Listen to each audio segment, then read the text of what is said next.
Assalamualaikum warahmatullahi taala wabarakatuh. Bersama saya Ahmad Han daripada 66p Bike. Alright guys, kali ini saya akan membuat satu topik yang akan menerangkan tentang 5 perkara atau kerosakan yang sering berlaku kepada jentera R25, yang mana semua pengguna R25 wajib ambil tahu. Alright, jom lihat penerangannya di dalam video ini. Okey, di dalam video kali ini saya akan cuba terangkan tentang 5 kerosakan yang sering berlaku kepada jentera R25 dan apakah langkah-langkah pencegahan yang boleh kita lakukan untuk memastikan jentera kita berada di dalam keadaan yang elok sentiasa dan tidak mendatangkan sebarang masalah semasa kita menggunakan motosikal kita. Okey, yang pertama, perkara yang paling banyak sekali yang terjadi adalah berkenaan tentang kod 46. Okey, kod 46 kalau kita lihat di dalam buku dia akan bagi tahu ialah electrical yang tidak mencukupi, voltage yang tidak mencukupi. So apa berlaku? Kebanyakan masa ialah apabila bateri kita lemah ataupun bateri ini tidak dapat dicas semula kepada charging yang betul, maka dia akan menghantar signal kepada ECU yang menyatakan bahawa terdapat kekurangan voltage di dalam aliran sistem elektrikal motosikal. So oleh itu dia akan keluarkan satu signal dekat kita punya dashboard, dan kalau kita check signal kod tu, dia akan bagi tahu kod 46. So apa berlaku? Selalunya kalau kita lihat, inilah yang berlaku pada jentera R25, di mana soket yang terletak pada rectifier kita, kalau kita tengok dekat bawah seat kita, bawah seat belakang pilihan tu, kalau kita tengok kita ada soket yang mana kita masuk dan kita lekatkan pada rectifier. Selalunya apa berlaku? Soket ini terbakar, yang mana dia tidak dapat lagi cas kita punya bateri dengan elok. So apa yang berlaku? Soket ini boleh terbakar disebabkan oleh beberapa faktor lah. Faktor yang pertama ialah apabila terdapat aliran yang terlalu banyak, yang mana menyebabkan kita punya kabel ni jadi panas. Itu yang pertama. Kabel menjadi panas disebabkan aliran elektrik yang continuous. Benda ni boleh berlaku disebabkan oleh bateri yang lemah, yang mana memaksa kita punya coil untuk sentiasa charge kita punya bateri, yang akan menyebabkan wiring pada coil ni panas dan akhirnya dia akan terbakar. So cara nak check dia first ialah kita boleh check menggunakan digital voltmeter. Kita check condition bateri. Andai kata kalau condition bateri kita lemah, maka gantilah bateri. Sebagai praktis yang elok, gantilah bateri kita setiap 2 tahun. Okey, untuk mengelakkan dia rosakkan kita punya coil magnet dan juga rosakkan kita punya soket dan juga rectifier. Okey, buat gantian bateri setiap 2 tahun. Okey. Dan yang kedua, kalau kita perasan, kebanyakan rider ni atau pengguna motosikal, dia orang suka buang kita punya tail kan, kita punya lampu belakang, signal belakang dengan dia punya tempat letak magak belakang lah, yang tempat letak kita punya nombor plate dan sebagainya. Tetapi dia orang tak tutup bahagian tu. Okey, bahagian yang mana dia masuk ke dalam kita punya frame body tu, yang ada kawasan yang terbuka sedikit tu, mereka tidak tutup. So apa berlaku apabila mereka menggunakan motosikal? Air akan masuk dalam tu dan dia tersangkut di soket ni, antara soket dan juga rectifier ni, dan apabila sistem charging tu sedang berlaku, maka dia panas, dan akibat daripada air ataupun mendapat wap air tu yang ada dekat soket ni, so dia jadi macam dia mendidih dan sebagainya, dan akhirnya dia akan makan soket ni. So check, kalau kita ada benda ni, so tutup. Pastikan kita punya kita punya frame belakang tu sentiasa dalam keadaan yang tertutup. Alright. So far itu saja yang saya boleh nampak punca-punca yang boleh menyebabkan soket ni terbakar, which is code 46. So first check kita punya bateri. Second, kalau kita dah buat modification dekat kita punya frame belakang tu, yang mana kita buang kita punya tail tu, maknanya kita perlu tutup dan pastikan tidak ada peluang untuk air masuk semasa kita menggunakan dalam keadaan hujan atau sebagainya. Itu adalah yang pertama. Okey, ini yang paling common berlaku pada jentera R25, yang mana ramai orang end up berhenti motor kat tepi jalan. Alright. So yang kedua ialah iaitu kita panggil dia benda ni dia terletak di dalam enjin sebenarnya. Benda ni dia terletak di dalam enjin, kita panggil spring return untuk gear ataupun torsion spring. Okey, apa berlaku? Bila kita masuk gear, gear tu dia tak return. Benda ni pun common berlaku kepada jentera R25 ataupun perkara nombor 2 yang saya letak sebagai severity yang banyak berlaku. So ini apa berlaku apabila penggunaan dia dalam satu masa yang tertentu, akhirnya dia patah dekat dia punya spring ni, dia patah kat sini. So apabila dia patah kat sini, then kita punya gear tu, bila kita masuk gear dia tak return. So kita tak boleh nak engage kepada gear yang seterusnya, gear 3, gear 4 dan sebagainya. So barang ni tak mahal sebenarnya, bawah daripada RM20, tetapi biasalah apabila nak menggantikan dia, dia perlu buka clutch cover, keluarkan kita punya mangkuk clutch dan sebagainya, maka akan ada upah yang akan associate dengan dia lah. So pastikan benda ni bagi saya as a common practice, buat gantian setiap 30,000 atau 40,000 km, buat gantian dia. So senang, tak payah nak pening kepala. Alright, ini adalah spring torsion yang mana masalah yang banyak berlaku kepada Yamaha R25. Okey, kalau kita tengok daripada kita punya list kita, yang ketiga banyak berlaku juga ialah water pump seal kita bocor, yang mana akan menyebabkan minyak dan juga air coolant dia bercampur di dalam enjin.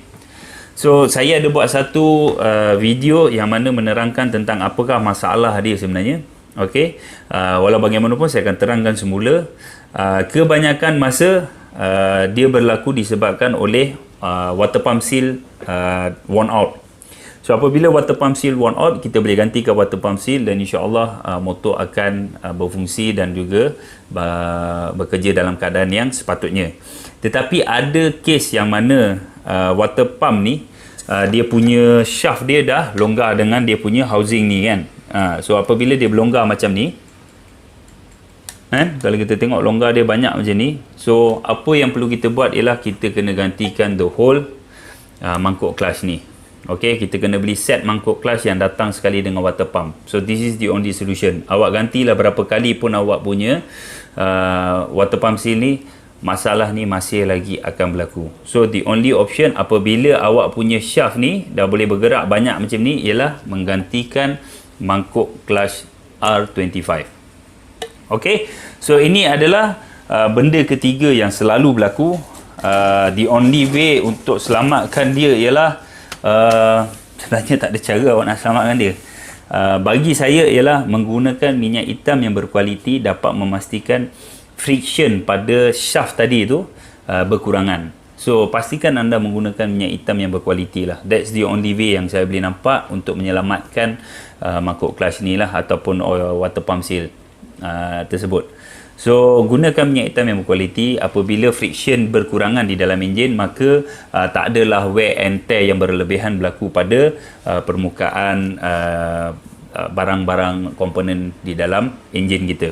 Alright, itu adalah yang ketiga. Pertama ialah kita punya kod 46, second ialah torsion spring, dan yang ketiga ialah water pump bocor, water pump seal bocor. So yang keempat, kalau kita tengok dalam kita punya list ni, yang keempat common terjadi ialah valve socket.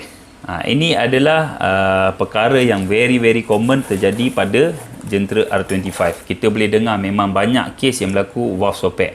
Dan valve socket ni selalunya berlaku pada valve exhaust, bahagian exhaust lah, injap exhaust kita. So apakah punca? Terdapat banyak punca yang boleh menyebabkan valve socket ni berlaku. Antaranya ialah penyelenggaraan valve clearance yang tidak mengikut jadual yang sepatutnya, penggunaan clearance yang tidak tepat. Okey, material juga boleh menjadi salah satu faktor. Okey, air-fuel ratio ataupun campuran bahan api dan udara di dalam enjin yang tidak betul, motosikal yang tidak di-tuning. Okey, gantian exhaust mungkin menyebabkan boleh menyebabkan ianya lebih mudah terjadi dan sebagainya lah. Walau bagaimanapun Waf sopak ni adalah satu simptom yang boleh berlaku kepada kebanyakan motor, bukan R25 saja, tetapi di dalam R25 dia antara yang common berlaku. So di sini saya akan berikan cara untuk anda mengelakkan benda ni berlaku. Senang saja. First kali ialah jagalah waf clearance. Okey, lakukan penyelenggaraan waf clearance mengikut jadual yang telah ditetapkan oleh manufacturer. Boleh cek manual, tengok manual setiap berapa ribu kilometer kita kena buat waf clearance. Gantian shim yang mengikut spek ataupun clearance yang mengikut spek. Dapatkan perkhidmatan mekanik yang betul-betul tahu akan cara-cara nak buat waf clearance. Dan yang ketiga, pastikan apabila anda menggunakan motosikal yang telah diubah suai, dapatkan proper tuning. Okey, tune motor anda. Okey, pastikan motor anda mempunyai air-fuel ratio yang betul supaya tidak berlaku lean ataupun keadaan bahan api yang tidak mencukupi yang menyebabkan kebuk pembakaran menjadi terlampau panas. Okey. So, yang keempat ialah waf sopak. So, jaga waf clearance, buat seperti yang saya bagi tahu tadi, insya-Allah anda akan dapat mengurangkan dan akan dapat menikmati motosikal yang lebih bagus, yang mana handlingnya ataupun respon dia juga lebih elok. Alright.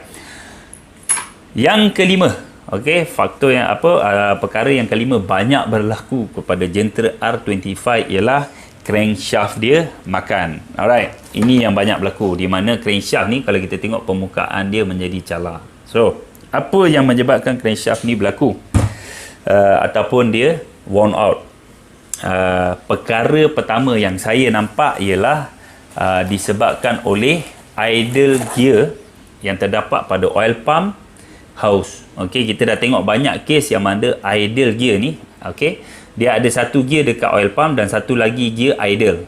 Okey, so dua ni diperbuat daripada silikon ataupun fiber ni lah, yang mana lain komponen di dalam enjin kita diperbuat daripada besi.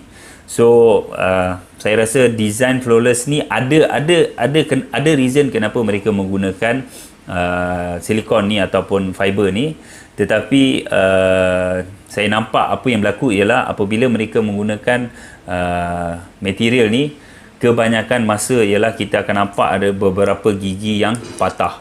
So apabila gigi-gigi ni patah, maka oil pump ini tak dapat berfungsi dalam keadaan yang elok, yang mana akan menyebabkan kehilangan volume dan pressure oil pump, pressure oil yang dihantar kepada komponen enjin, akhirnya akan menyebabkan berlakunya wear yang terlampau banyak dan memakan komponen-komponen enjin. Okey, kebanyakan masanya dia akan makan kita punya conrod, kita punya crankshaft punya bushing semua dan sebagainya kan. Ada kes yang mana sampai jam conrod dia dan piston keluar daripada blok dan sebagainya. So pastikan so cara nak mengelakkan dia, first kali ialah gantilah kita punya idle gear ni. Kita ganti idle gear ni setiap 20,000 atau 30,000 km. Okey, idle gear ni tak mahal pun, dalam RM20 tak silap saya. Ganti dia, tapi pastikan juga anda cek anda punya oil pump. Okey, oil pump juga perlu diperiksa untuk memastikan tidak terdapat kerosakan pada permukaan pump dia yang di dalam ni. Okey, di dalam macam bentuk macam apa? Belimbing ni kan. Kita tengok bentuk star ni kan. So kita kena pastikan dalam keadaan tu tak adanya pores ataupun bintik-bintik. So kita nak pastikan minyak ni dapat dipump dan tidak kehilangan volume semasa dia dipump masuk ke dalam komponen enjin motosikal. Alright. So untuk mengelakkan crankshaft ni simple, ada 3 perkara yang paling basic anda perlu lakukan dan insya-Allah anda akan dapat mengelakkan isu crankshaft yang rosak. First kali ialah ganti idle pump. Okey, pastikan idle gear. Gantikan idle gear setiap 20,000 km. Yang kedua ialah periksa oil pump anda semasa anda membuat gantian. Simple je, buka 3 skru ni anda dah boleh periksa. Dan yang keempat, gunakan minyak hitam. Lakukan penyelenggaraan, gantikan minyak hitam yang berkualiti. Babe, tolonglah ganti minyak hitam yang berkualiti. Pastikan minyak hitam yang tulen, tidaklah menggunakan minyak hitam yang lokal, yang recycle dan sebagainya. Dan juga bila anda buat gantian minyak hitam, gantilah sekali anda punya oil filter. Okey, kerana kerja oil filter adalah menapis sebarang jenis kotoran yang terdapat dalam enjin kita ni, supaya minyak yang bersih dapat dihantar terus ke dalam komponen-komponen enjin untuk mengurangkan lagi kesan-kesan geseran dan kesan-kesan kerosakan kepada enjin. So, ganti minyak hitam dan juga ganti oil filter sekali. Jangan murah sangat abang kan. Ganti minyak hitam, oil filter ganti setiap 2-3 kali servis. Itu adalah satu teknik yang sangat salah, dan banyak customer yang menghadapi masalah apabila mereka membuat gantian seperti ini. So, ganti minyak hitam yang berkualiti dan ganti oil filter sekali. Alright. So, ini adalah 5 common problem yang terjadi kepada Jentera R25. So, saya harap video ini dapat memberi sedikit sebanyak manfaat dan dapat memberi sedikit sebanyak info kepada anda. So, jangan lupa untuk like, share dan subscribe, kerana subscribe itu adalah gratis. Sekian, terima kasih.